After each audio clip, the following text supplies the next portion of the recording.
Thank you so much, Hoda and Philippa. Thank you for coming on. Oliver, thank you for drawing our attention to that work. They want to make it bigger and more expensive, so there you are. Hopefully you've had your instructions you've given to it will help to them. Thank you. Vicky, to end the programme today, you have drawn our attention to the work of Maggie Smith, the highly renowned British actress, star of stage and screen, who died last week at the age of 89. The tributes, I think, particularly caught your eye. Why in particular? Yes, so I'm a 90s kid, so I grew up with Sister Act, Harry Potter, and in the 2000s, and still to this day, I have the guilty pleasure of watching period drama, so Downton Abbey was also one of my favorites. And when I saw the news of her passing, I really felt a loss. And I asked myself, how is it possible that some actresses or actors can really give you this feeling of a loss when they do pass? And so I wanted to hear a bit more about her career and why she's so famed. Well, we can pose that very question of Jen Harvie, who's here, Professor of Contemporary Theatre and Performance at Queen Mary, University of London. Welcome, Jen. Good morning. Good morning. Very nice to see you. The question was raised by Vicky. Why does somebody like Maggie Smith cut through above the rest? What did she have? I was trying to think of a key word today, and the word I've come up with is delicious. And I thought, well, what on earth does that mean in relation to an actor? And so I think it means a lot of things. One of the things I love about her work is how intelligent it is. So she's a satirist and a social critic, and I think that comes across really strongly across all her work. Downton Abbey is a really good example of that, I think, but also older work. She's extremely funny, I think, and it's somebody said she's hilarious, but not a joke. So she can do humor, but she's not the kind of object of humor, I think. And she's famous for all kinds of witty one-liners, like in Downton Abbey, her character says, "What is a weekend?" She just can't connect with the working classes. But she was also like that in her real life. So it's not just the role. She had brilliant writing for her, but she had capacity. She had it herself. So, for example, about Harry Potter, she says things like, she never watched it apparently, and she said, it became a bit too late. There was too much to catch up on, that kind of thing. So she's really witty. She's really intelligent. As an actor, I think she's the whole package. So she had an extraordinary voice, I think, with an amazing range. And there's a really, really negative critique of it. Somebody called it a voice like an undisciplined slate pencil. But I actually think, which sounds awful, that awful sound of a pencil on slate, but there's also something about bitterness and strength. And then she had huge capacity in terms of her emotional range. So I think she's most famous for this kind of haughty, arrogant princess, or beyond, dowager duchess, but other things as well. Huge range. So. Let's give a couple of examples, because we've got her in action. Let's listen to her first. This was her Oscar-winning portrayal of Miss Jean Brodie at a girls' high school in the Scottish city of Edinburgh in the film The Prime of Miss Jean Brodie, based on a novel by Muriel Spark. Here she is. I am a teacher. I am a teacher first, last, always. Do you imagine that for one instant I will let that be taken from me without a fight? I have dedicated, sacrificed my life to this profession, and I will not stand by like an inky little slacker and watch you rob me of it. Now, she won an Oscar for that. I'm imagining you think deservedly. Absolutely. I encourage people to go back. As a 90s kid, Vicky, go back and watch that. Have you seen film. that, Vicky? No. It is worth watching.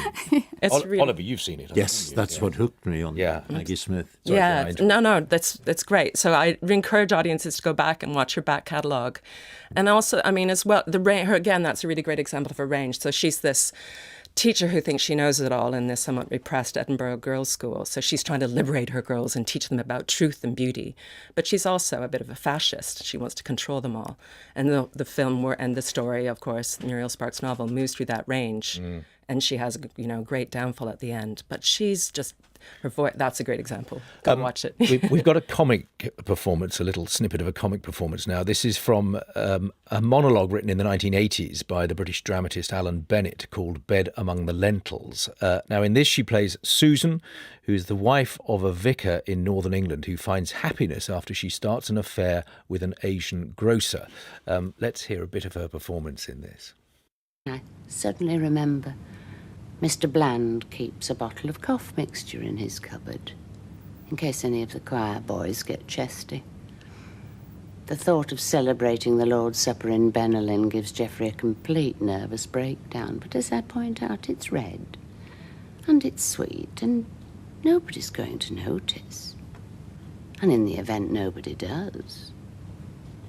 I saw Mr. Belcher licking his lips a bit thoughtfully as he walked back from the altar, but that's all. It's a long time since I'd heard that. Benelin, incidentally, a sort of really unpleasant red cough mixture, I think is roughly where we are with that, if you're thinking, what on earth's Benelin? Again, what's going on there? Why is that so good? Well, I think one of the things I get from that is her timing. So she was criticised by Sir Laurence Olivier for delivering her lines too slowly in a performance with him. And then she says in the next showing, she spoke it so quickly he didn't know if it was Wednesday or Christmas.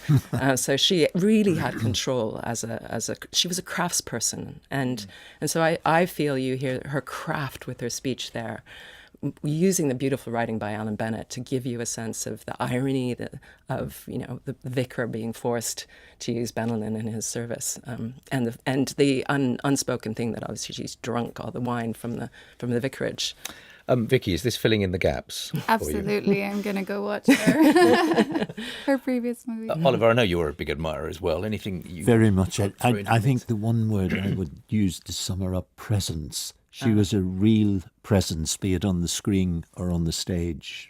Yeah, I mean, she had aura as maybe another beautiful word for that, I think. She was arresting, wasn't she? So she's frequently accused by especially male co-stars of upstaging. So Richard Burton, for example, said that she didn't simply steal the scene, she committed grand larceny.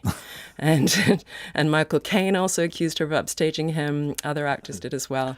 I've got the Michael Caine quote in front of me here. He reportedly phoned Michael Palin, who was to be her co-star in the 1982 film The Missionary. Watch her, Caine reportedly warned. She'll have that scene from under your feet. Interesting how men particularly seemed worried about that. Well, exactly. I mean, and going back to the point that Philippa was making about women in power, basically, and how women haven't had access to power. For me, that's a really important part of her career as well. Was that she took up space. She was uncompromising. She tells another great anecdote about how Sir Laurence Olivier, who founded the British National Theatre, when he came on stage, the lights rose to amplify him. But she, as an actor, would find her way into the light, sort of shuffle into the light. So she was uncompromising, and she was a kind of badass. She didn't take no for an answer. She took up space and was brilliant at it. A force of nature. Yeah, she was. Yeah. Well, I sense we've now planned your weekend. Yeah.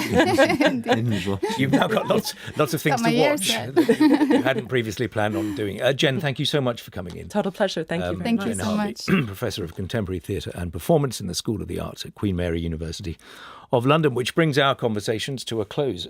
So, Vicky, thank you so much for being a part of the programme today. Thank you for having me. And Oliver, very good to see you as ever. Julian. And thank you for listening to this edition of Weekend, the programme back at the same time tomorrow.